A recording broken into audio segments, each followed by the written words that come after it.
This is I'll correct my English, an historic occasion. The time has come to end all discrimination in whatever form.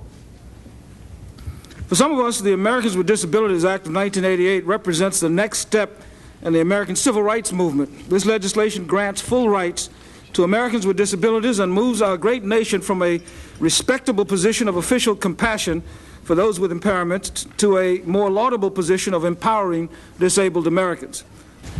People with disabilities, like racial and ethnic minorities, women, are entitled to obtain a job, enter a restaurant or hotel, ride a bus, listen to and watch the TV, use the telephone, and use public services free from invidious discrimination and free from policies that exclude them solely on the basis of their disability.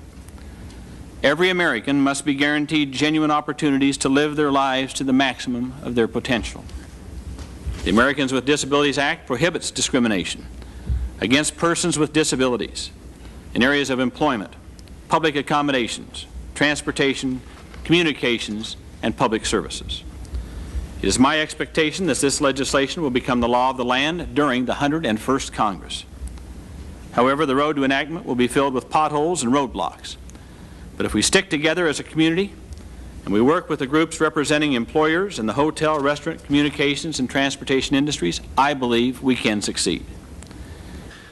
I think as you listen to those who have spoken today, you realize that there probably hasn't been a family in the country that hasn't been touched by some form of physical or mental challenge. You've heard some statements today, very moving statements of members of the family. That's been true in the Kennedy family as well. The sister who's retarded, a son, my own son, who's lost a limb to cancer. And I bet if you go across this country, there really isn't a member of a family or an extended family that hasn't been touched. And so it is time that our government recognize our abilities and give us the dignity to do what we can do. As a young man, I developed seizures, later diagnosed as epilepsy. For many years, for 5 years, as I had my seizures on a regular basis, I did not know what they were. I went to every doctor that you could think of. I also went to 3 witch doctors because I was supposedly possessed by the devil. My Republican colleagues think I am, but others believed I was. And as I went to college, I was an achiever. I got outstanding grades in high school and outstanding grades in college. Student body president in high school and student body president in college. I was outstanding senior in college. I was sought after by different businesses and groups to be involved with their activities and be employed by them. And I had decided that I wanted to be an attorney. In my senior year, I changed my mind. I decided I wanted to become a Catholic priest. And as I graduated with honors, I then had a physical exam in order to enter the seminary. The physical exam pointed out that these seizures that I'd been having for 5 years meant that I had epilepsy. I always remember very well what happened, and that I walked to the doctor's office from my car, sat in the doctor's office, was told about my epilepsy, walked back to my car, got back in my car and drove back to my fraternity house, and I was the same exact person. But only in my own mind, because the world around me changed. My doctor had to notify the legal authorities of my epilepsy. My church was notified, And immediately I was not able to become a Catholic priest because my church did not, at the time, permit epileptics to be priests. My driver's license was taken away. My insurance was taken away. Every job application has the word epilepsy on it, and I marked it because I was not going to lie. And I couldn't get a job. My parents refused to accept my epilepsy. I became suicidal and drunk by noon. And the only reason is because I hadn't changed as a person. The only reason is that the world around me had changed. And the light had been turned off, the light of opportunity, the light of hope.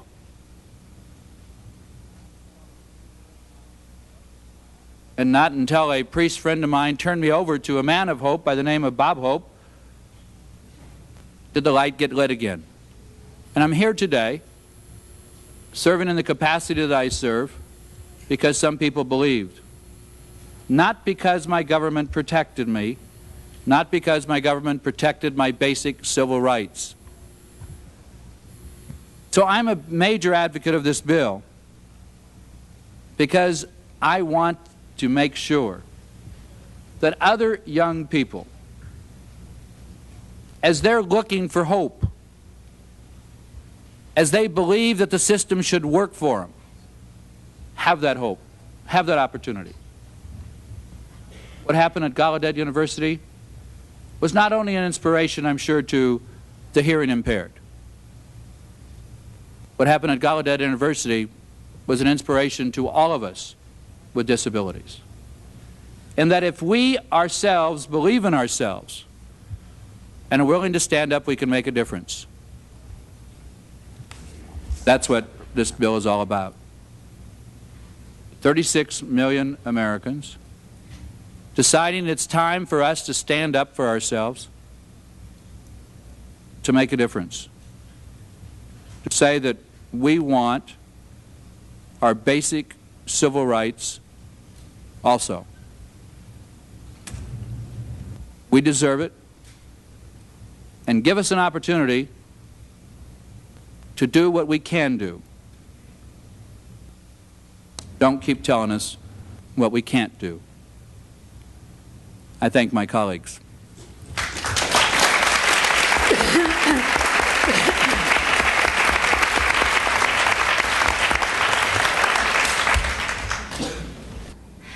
On behalf of 36 million citizens, I ask you to keep in mind that for decades, disabled people have been waiting.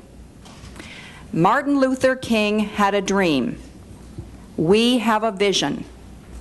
Dr. King dreamed of an America where a person is judged not by the color of his skin, but by the content of his character. ADA's vision is of an America where persons are judged by their abilities, not their disabilities. Like most other Americans, I was born without a disability. When I was 1.5 years old, I contracted polio. Becoming disabled changed my family's life and mine forever. My disability has made me a target for arbitrary and capricious prejudices from any person with whom I come into contact. Over the years, experience has taught us that we must be constantly aware of people's attempts to discriminate against us.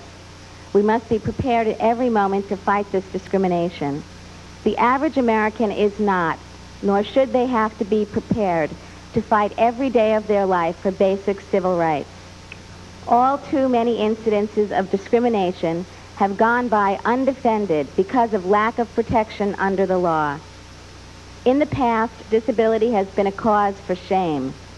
This forced acceptance of second-class citizenship has stripped us as disabled people of pride and dignity. This is not the way we as Americans should have to live our lives. When I was 5, my mother proudly pushed my wheelchair to our local public school, where I was promptly refused admission because the principal ruled that I was, quote, a fire hazard, end quote. I was forced to go on to home instruction, receiving 1 hour of education twice a week for 3.5 years. Was this the America of my parents' dreams? My entrance into mainstream society was blocked by discrimination and segregation. Segregation was not only on an institutional level, but also acted as an obstruction to social integration.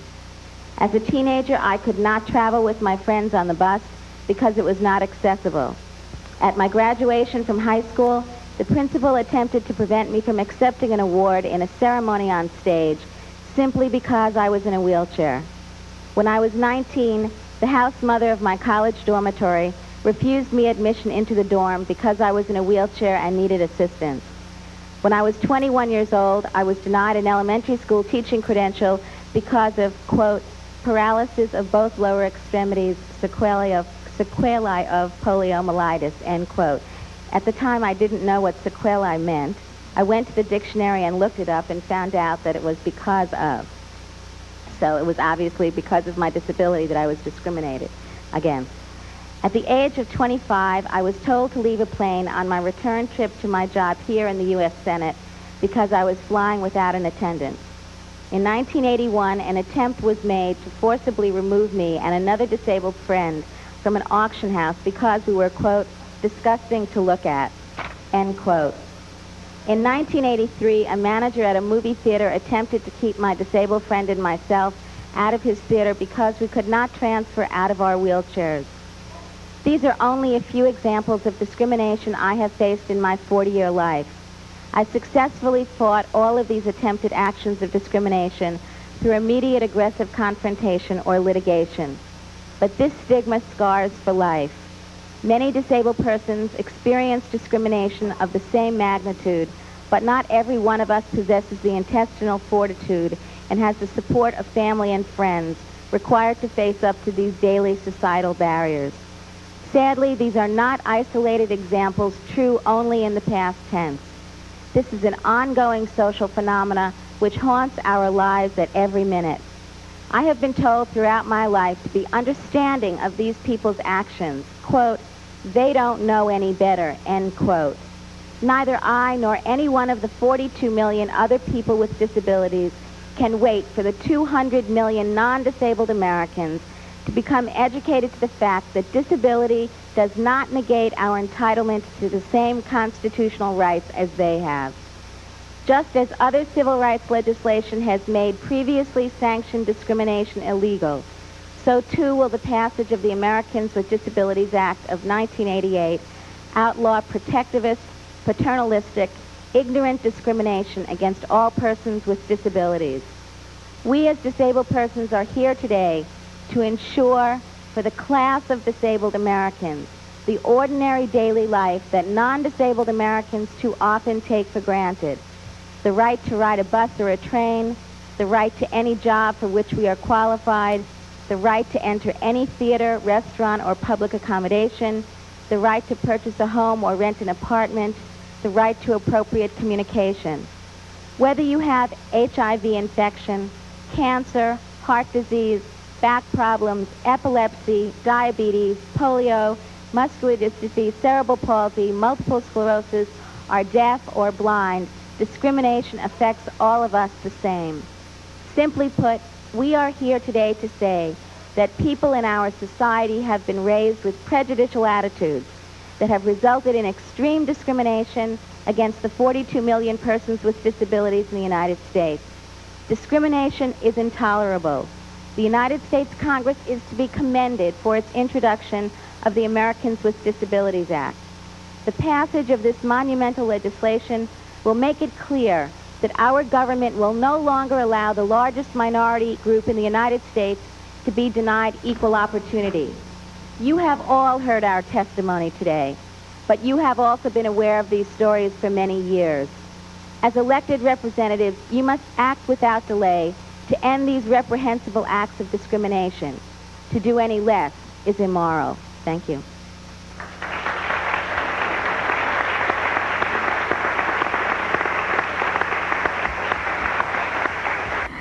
At 7 years of age, I entered the Jesse Spalding School for the Crippled, a vulnerable an institution of the Chicago school system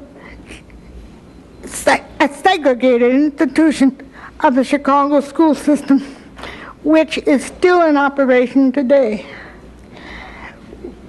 Well, I was there, and they never even taught me to write. I learned to print after.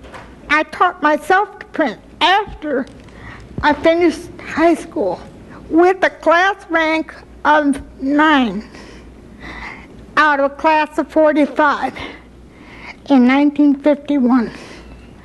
No career plans or educational plans were made for me because the school and my parents thought I was too disabled to compete. My name is Greg Leibach. I am president of the student body government at Gallaudet University. And last March's victory in getting a deaf president for Gallaudet sent a message to the world. And the focus was on what deaf people can do and not what they cannot do. Very often discrimination appears on a daily basis in our lives. We face that all the time, every day. We have many experiences of being turned down for jobs, denied promotions. For example, my own deaf brother, he had to hire and pay for an interpreter himself so he could interview for a job. And I've been denied medical treatment because doctors misunderstood us and couldn't communicate with us. They refused to hire a qualified interpreter. We have tried contacting police stations very often, but often they don't know how to use TTYs, or they don't have it in their stations. In the past, we felt that there's nothing that we could do, that we had to accept this fate. And those were just false excuses and discrimination. And we put up with this for a very long time. And last March showed that our tolerance and patience has run out. And I said last March that we wanted a deaf president, and we got one. President King's appointment shows that deaf people are capable of holding a responsible job and leading us. He's already proven his success in the past 6 months. Now we want our civil rights. Americans with the Disabilities Act would give us the legal tools to fight discrimination. Legal rights for women and minorities have already been brought to bear, and now it is time to remove communication barriers and provide reasonable accommodations. For example, captions, TTYs, qualified interpreters, note takers, and visual aids. And these type of things would reduce the communication barriers that we face. It's not simply just accommodations, but we would like to participate equally and to be effective in society, not to be ignored. We don't want sympathy, we want support. Until early last year, my family and I had an average life near one of America's thousands of average small country towns. We juggled our jobs, our daughter, and our credit card payments. Our pleasures were simple and common: a walk in the woods, a new song on the radio, or a cookout with other young families. But then my life changed dramatically. While delivering our healthy son, I suffered serious complications, including cardiac arrest and a stroke. Because of massive hemorrhaging, I received numerous transfusions of blood products. One unit was later found HIV positive, and in March of 1987, my own blood first tested positive for antibodies to the HIV virus. the virus that causes AIDS. The average life I once enjoyed has vanished. And since I've been living with HIV, I've learned a terrible truth about America, that it's not a good place to be different or to be ill, in spite of what we teach in government class. A woman in another part of Kentucky had managed a school cafeteria for a number of years. Her adult son, who was living in California, became ill with AIDS. The woman went to California to bring her son home so she could care for him. But when she returned, she was abruptly fired from her job. Apparently, even the perception that you're associated somehow with HIV, whether or not you have it, is grounds for ill treatment. This has to change. We need a law that will protect all people, even those perceived to be infected, simply because they are helping those who are ill. A man passing through a central Kentucky town was stopped for drunk driving. After he told the arresting officers that he had AIDS, the man's car was driven to a parking lot of the jail. Instead of putting the man in jail, the officers locked him inside his car to spend the night. The car was eventually surrounded by sightseers, staring and pointing at the man. Living with HIV is particularly stressful for people in America's small towns and rural communities. Until we can be counted on to demonstrate fair and equitable treatment, legislation like this is essential. When I meet new people, I wish they would talk to me first before they ask what's wrong with me or what happened to me. It makes me feel like my wheelchair is more important than I am. I guess I'm luckier than a lot of other kids with disabilities. I work as an actor. My movie Mac and Me is out right now. Maybe you've seen it. I like it because it shows that kids with disabilities aren't any different and can do the same things as other kids without disabilities. If given a chance. It's the first movie to star a kid with a disability, and it's a great family film full of adventures.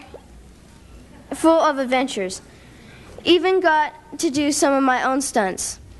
I also think Mac and Me is terrific because it shows a kid with a disability giving help instead of just getting help, and nobody tries to cure me, or take away my disability by the end of the movie. Aside from acting, I liked racing in my wheelchair. I've won 5K and 10K races. After my mom and I go jogging on the beach back in California, we sometimes take the bus back home, or at least we try to. Most of the buses don't have lifts on them, so some of the drivers are very rude and get mad if I want to take the bus. Can you believe that?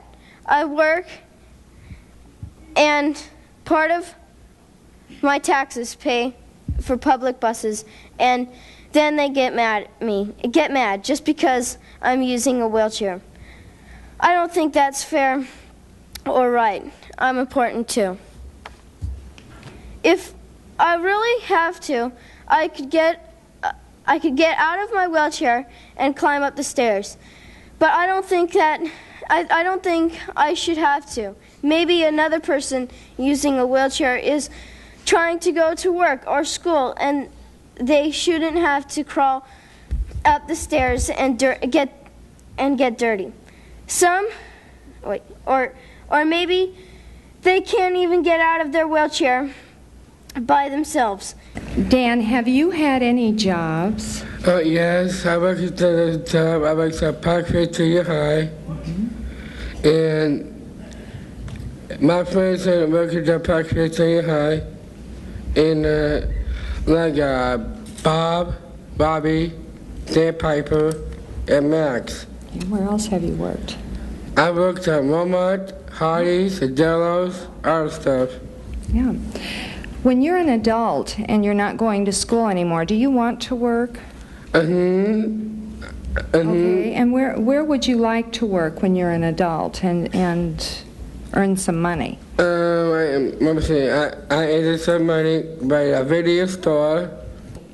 Dan can work and can live independently in the community with services, but how many doors will be closed to employment and community living when his parents are no longer around to break down those barriers? Our family has served as effective advocates for Dan.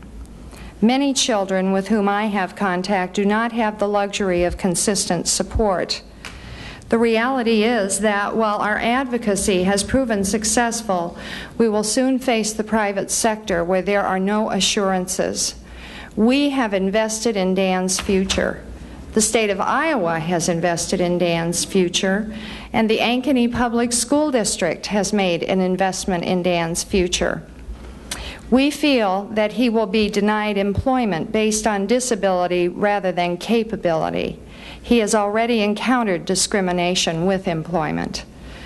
Senators and representatives, are we going to allow this investment of time, energy, and dollars, not to mention Dan's ability and quality of life, to cease when he reaches age 21?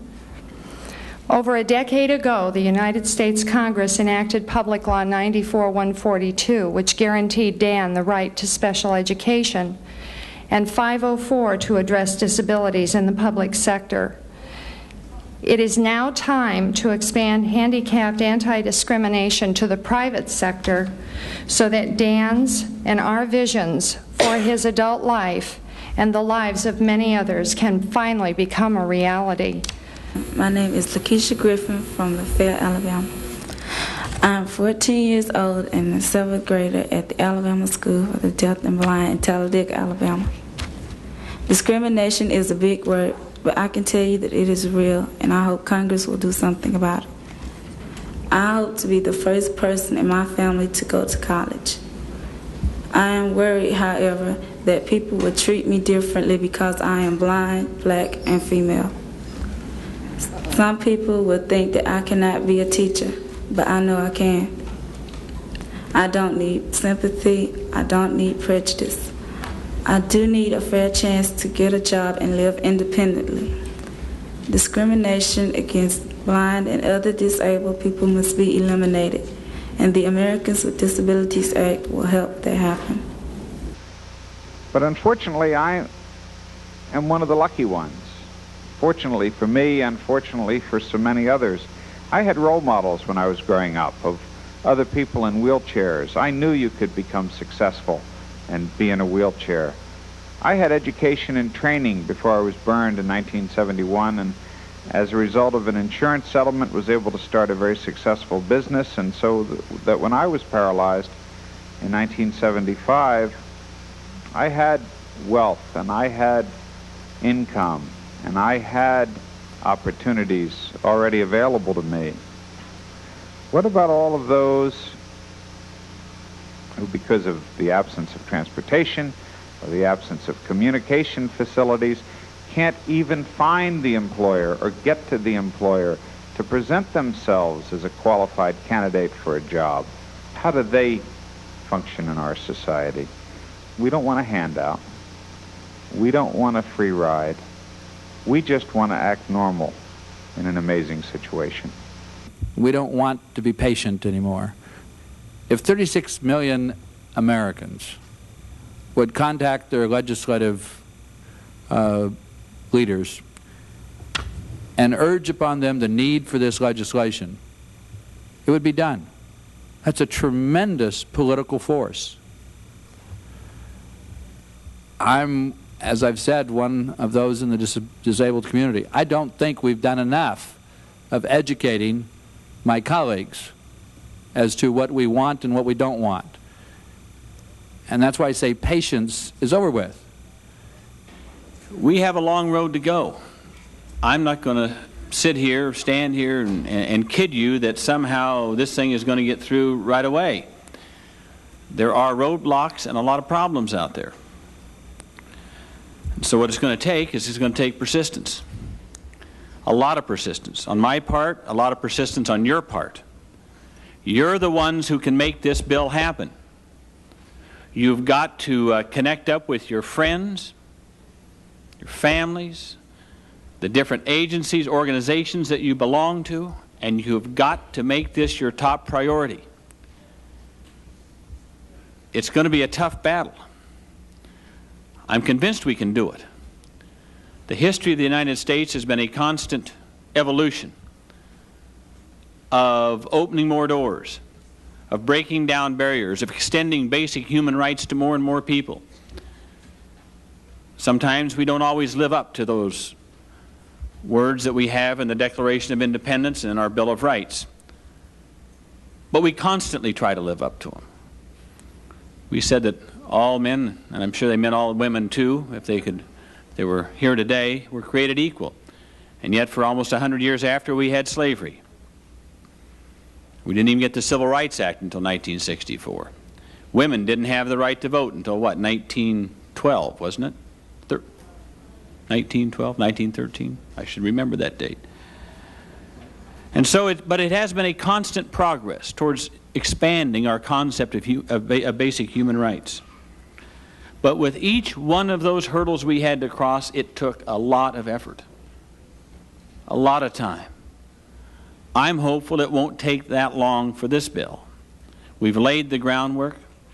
We've made the initial steps. And now we just need to take that final step of breaking down the final barrier in our country of discrimination.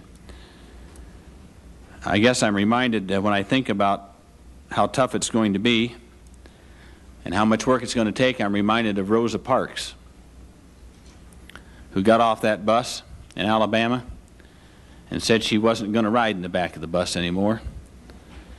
And she led the bus boycott, as some of you remember, at least those of you who are as old as I am.